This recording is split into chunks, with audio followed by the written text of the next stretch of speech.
Did you know there are tiny cables inside your eyes that can snap without warning and make you go blind instantly? These microscopic threads are called zonular fibers. They're thinner than spider silk, but stronger than steel cables. Every single day, they stretch and squeeze thousands of times to help you see clearly by moving your lens back and forth. But here's the scary part. As you get older, these cables start breaking. And when they snap, your lens literally falls down inside your eye like a broken chandelier.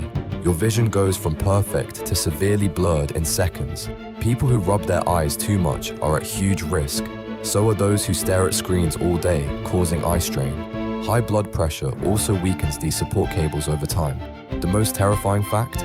Once these fibers break, they never grow back, ever.